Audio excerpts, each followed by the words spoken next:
time to get real. It's Realtv. The plane is making a giant loop, but it will never come out of its steep dive. Oh my God! Cops go after the truck driver. Go 5310 on your location. As the big rig slams into a chain link fence. He's dragging a chain link fence this time. Watch the giant wave take out everything and everyone in its path. Plus, the tornado through the living room. Get away! And the dog with 9 lives. Oh, shit. This is Realtv for Wednesday, February 16, 2000.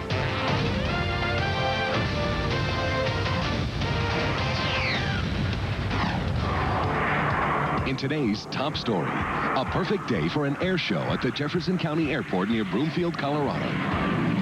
Thousands of spectators watch in awe as planes dive and roll through the clouds. That is so cool.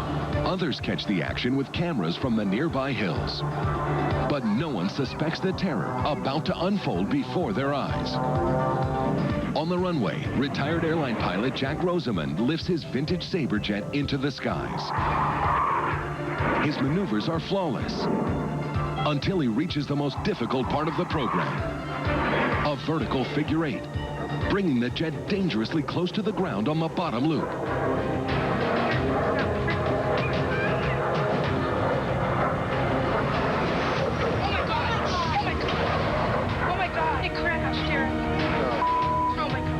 The experts still don't know if it was pilot error or mechanical failure. But the outcome is deadly certain as the Saberjet slams into the ground, sending a 40-foot fireball into the sky and scattering debris more than 500 yards. Oh my God, you guys, this is not a trick, okay? 63-year-old Jack Rosamond was killed instantly. A tragedy caught by cameras from all around the airfield.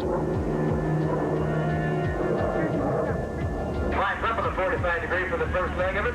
Rolls the airplane over. Oh my God. We do have an accident. It was shocking.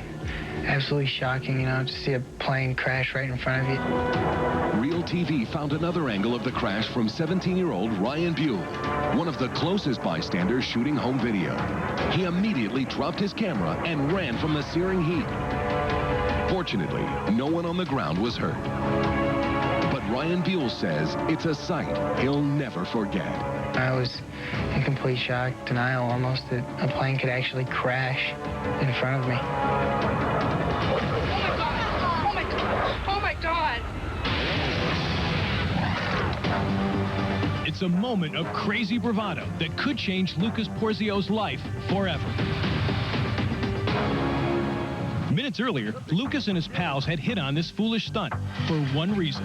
Girls are watching. Ugh. Lucas climbs the ladder with his bike and checks the roof. How's the lip? Where is it? Perfect. Perfectly crazy.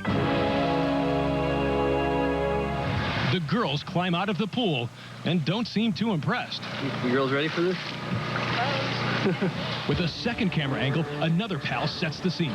Here we are at some hotel in Oklahoma City. Lucas pedals to the edge, then... From this angle, you can see Lucas comes inches from death or serious injury. Now Lucas says he realizes just how lucky he is to be alive. A foot underneath the water, I hit the pool. So I hit the wall. I think it was that kind of crazy. Lucas is crazy and very, very fortunate. He gets a quick kiss and he's gone with a memory of one very close call etched forever in his brain. Every time I see it, it's not good. It was kind of close. I feel real lucky. Mother Nature can be dangerous, destructive, Oh my God. Holy cow. devastating. Bob Guthrie and friends are shooting home video as a tornado approaches their North Long Lake, Minnesota home. Hold on tight and watch your screen. The storm is about to pass right through your living room. Get away! Where's everybody? Property damage is severe, but the Guthries weather the storm. Mother Nature strikes again, this time in Big Bear Lake, California. Seismologist Jeff Nenow is surveying damage to the Big Bear Solar Observatory moments after a major earthquake. Wish I had my camera running at that instant. Jeff should be careful for what he wishes. Holy! It's a Realtv moment. A major aftershock hits the observatory while Jeff's camera is still rolling. I'm on my way out. Top floor. I got it on tape. A close call for Jeff and his colleagues, but a video memory to last a lifetime. The same can be said for amateur cameraman Jack Poling. He's using his home video camera to record killer waves off the coast of Palm Beach, Florida. An offshore hurricane is pushing the surf over the shoreline at record heights, an effect that one woman is about to experience firsthand.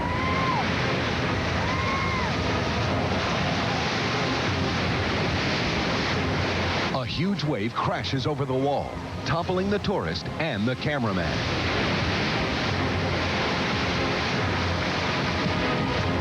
The tourists are a bit shaken, but escape without injury. 3 powerful moments, each examples of nature's fury, all caught on tape.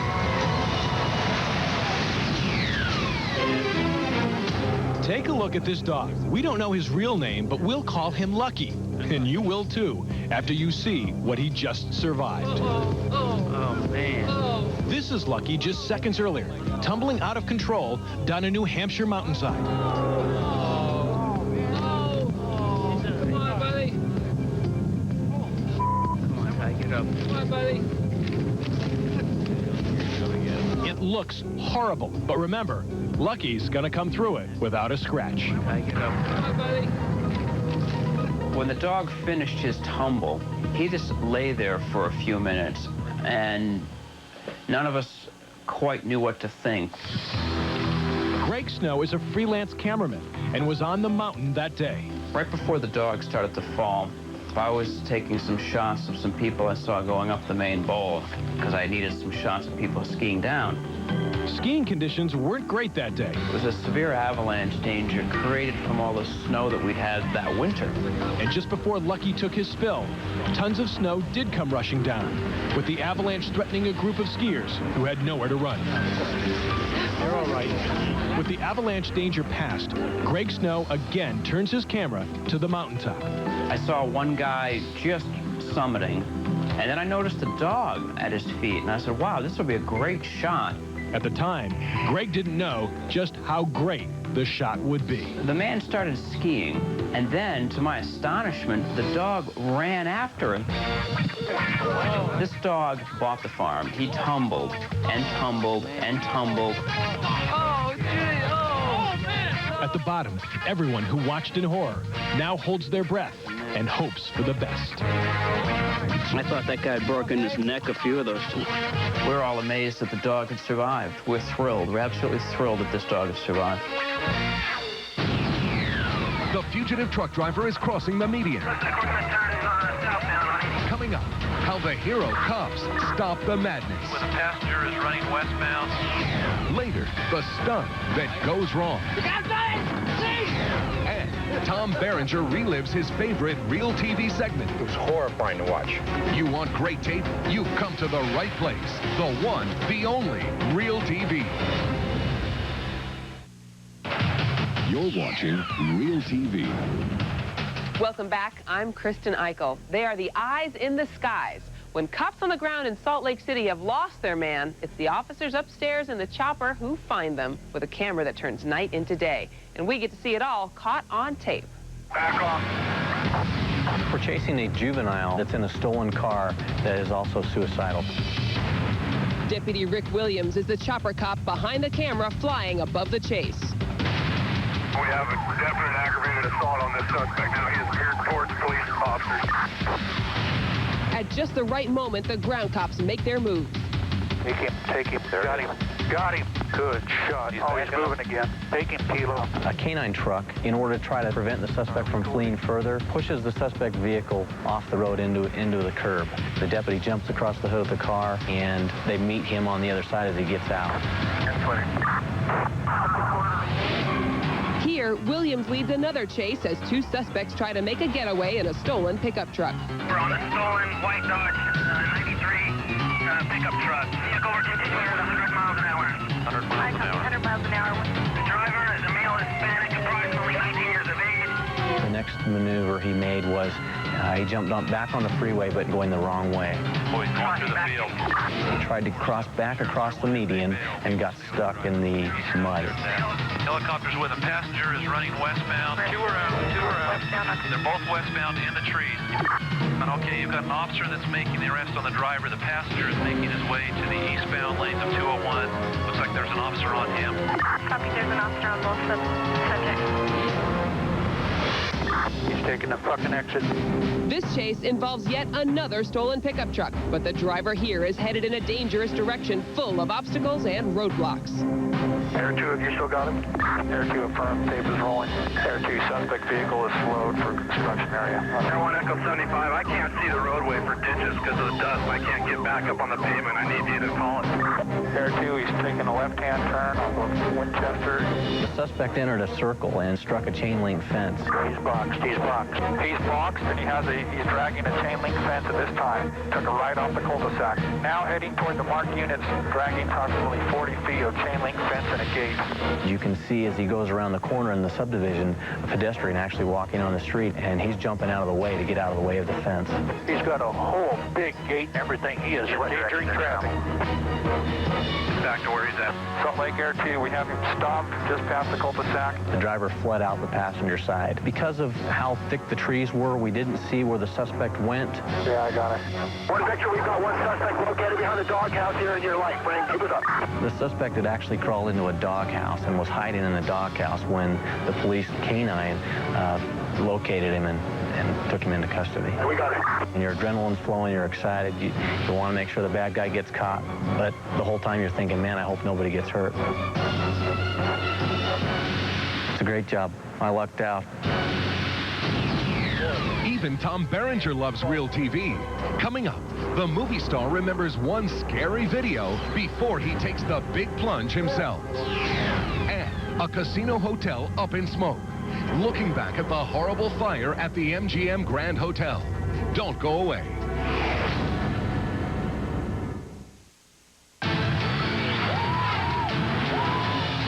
Will be the blind driver in the truck. In Coeur d'Alene, Idaho, cameras roll on the set of a low-budget movie. Camera. Okay, I want everyone clearly out of harm's way, all the way out, okay? There's no reason for anyone to be even close to you. Stunt coordinator Johnny Martin gives last-minute details about today's shoot. Yeah, and I think we're all ready to go. The scene they're about to shoot involves a tricky stunt. Johnny stresses the importance of safety. Okay, if anything happens, me and Frank will be the first ones in, okay? But today, one of these crew members will fall victim to this stunt. And action! Action, action, action.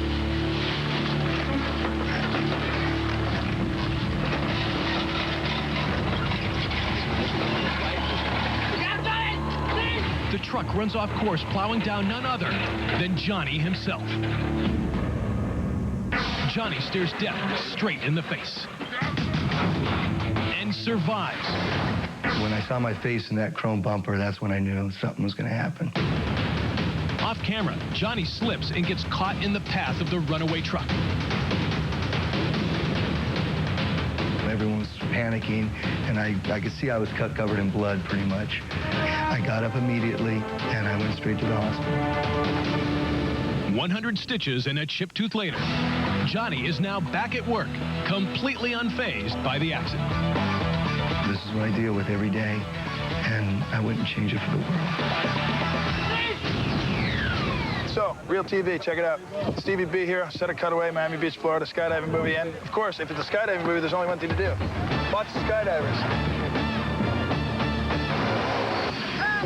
Hollywood comes to Homestead, Florida, and Real TV is on the set of the skydiving action thriller, Cutaway.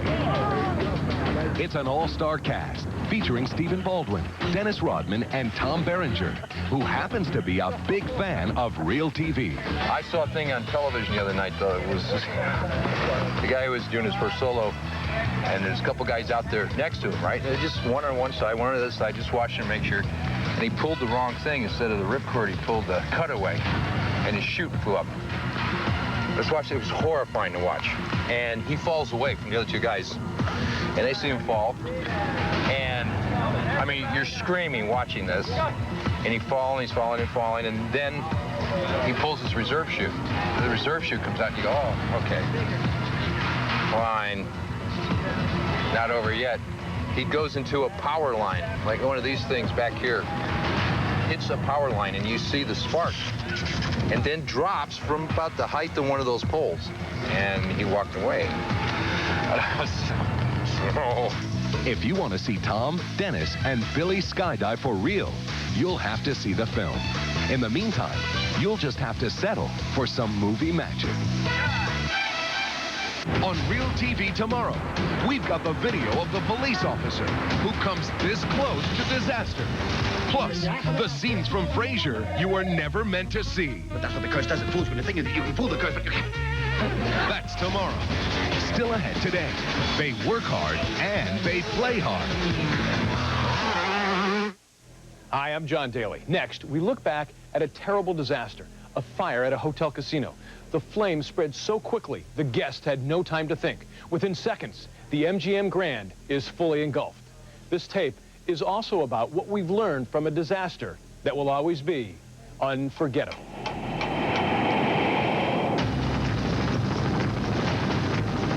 It was the day a dark cloud of tragedy hung heavily over the world-famous Las Vegas Strip. It was almost eerily quiet, except for the sirens. 4,000 fun seekers had checked into the giant MGM Grand Hotel. None of them ever dreamed they were gambling with their lives. There was no internal fire alarms. There was no warning. There were no instructions. Businessman Ken Morris was on the 18th floor on a cool November morning in 1980 when a small electrical fire in the hotel's deli touched off the deadly inferno. In less than 20 seconds, a fireball roared through the casino. There were people who died at the slot machines. The blaze spread from the casino through the hotel. Looking at videos of that tragic day still brings back horrifying memories for the firefighters. Remember that one lady in that elevator lobby where the button was broken and the walls were full of soot? You could see where she kept trying to push the button. She'd pushed the button so hard and she'd broken the button and her fingerprints just right down the wall, and that's where she died. One I'll never forget, I think it was the 18th floor where there was maybe 7 or 8 fatalities in front of the elevator, and they were all in a big pile, and there's a couple that had their arms around each other. Despite massive odds, they rescued hundreds more with the help of a group of humble MGM Grand stagehands who raced back into the blazing building. Don McCaw and Francis Monty teamed up to bring dozens out. We don't know who lived and who died. We really don't. And that still weighs heavily on the shoulders of this tough hero. I'm sure there were some that didn't make it, especially the ones that we were dragging out, because they remained in the fire escape laying on the floor. That day, Ken Morris was one of the lucky ones, trapped nearly 200 feet up. He couldn't get to the roof and was far out of reach of rescue ladders. With wet towels wrapped around his head and a bottle of wine in his hand, Ken prepared for the end. After a couple of hours, I was pretty convinced that I probably wouldn't get out of it. Suddenly, there was the sweetest sound. There was a pounding of the door, firemen asking if there was anybody inside. But thousands more were still trapped. Rescue workers desperately pleaded for calm. Back away from the windows! Do not attempt to jump from the windows! Agonizing hours after the blaze first burst through the casino, the gruesome numbers were finally tallied. 83 souls had lost their lives. More than 500 were injured, and a chorus of angry voices was being raised. No bells went off, no lights, nothing. As we were coming down the stairs, the stairs we eventually got out, the emergency doors were locked on some of those floors, because I saw we had to smash them to get them open. Following the fire, Las Vegas saw sweeping new safety laws. Hotels had sprinklers. All flammable materials were banned. That would save lives in the future. But on that unforgettable day, it was the incredible bravery of firefighters and ordinary folks that saved hundreds of lives. If you have a tape you think we should see, give us a call toll-free at 1-888-REAL-TV1. Or on the web, you can find us at realtv1.com. Well, that's it for now. And as we leave you, better take a pill because a camera is about to put you on the seat of a motorcycle that's going wild.